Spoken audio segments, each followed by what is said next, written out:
There are so many things in the world that are invisible. One of the things that I love to do is try and make those things visible. I'm Peter Kennedy. Welcome to my lab. I'm a member of the Department of Plant and Microbial Biology, and in my lab, we like to get our hands dirty. There is all kinds of different microbes in all these different places, and just digging around in the soil can tell us a lot about what is happening. So we collect mushrooms and other microorganisms out of soil from lots of places, be it from Colorado, or be it from Montana, or be it locally here in Minnesota. So one of our biggest things that we're really most excited about right now is trying to figure out how things like carbon might actually be able to be captured and held in soil for long periods. And if that's the case, that means that's carbon that's not going into our atmosphere that could help with basically reducing the amount of climate change that we're currently experiencing. Interestingly, fungi are super important both at the beginning and at the end of that story. It's like the best of both worlds of having like ecology, but also microbiology. So we get to ask big questions with little organisms, which is really fun in my opinion. One of the big things that we do in our lab is we try to identify all these fungi because we know that each species often has an important role in the ecosystems that we study, and we need to know who they are. We've sequenced these and we're adding to the collections, and so now I can really locate where these specific mushrooms came from, the molecular basis of these mushrooms, putting it into large data sets to see how these specific individuals disperse at very large scales up to North America.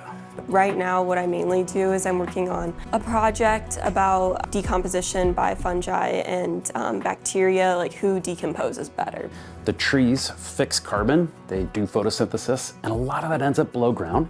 And a lot of the fungi that are in the soils are interacting with those trees in a way where they're trading sugars from the trees for nutrients in the soil. So I've been working primarily on fungi on oaks. So I'm part of a big NSF grant that's looking at dimensions of biodiversity within oaks and around oaks. So fungi being one of those facets in this ecological web of organisms, understanding what oaks are doing in North American forests help us better understand North American forests as a whole. So we're really interested in following this whole continuum from when fungi are alive to when fungi are dead to when they're ultimately decomposed and turned into the original carbon elements that are in all parts of our ecosystem. Being able to access these at our fingertips at any time is really helpful because you can go back multiple years, go across thousands of collections and thousands of individuals, and seeing those differences really opens up the amount of studies that can be done across the country and really connects us to the whole country. We go out into the field, we collect specimens. We can do all kinds of things with those specimens. We have students helping us take them and grow them in cultures. So we have lots and lots of fungi that we can grow, and eventually to study how fungi, when they're dead, decompose, we can take them and we can put them back out into the ecosystem in various experiments and look at the ways that they are breaking down and turning over.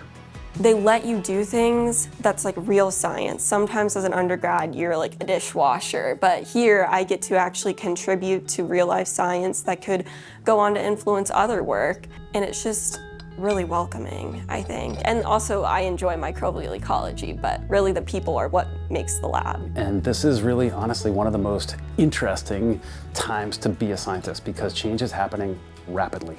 So you got to see a lot of what we do inside my lab, but honestly, a lot of the science that we do actually happens outside. So what I'd be really excited to do is meet up with you when you're here at the University of Minnesota and get out to the woods together.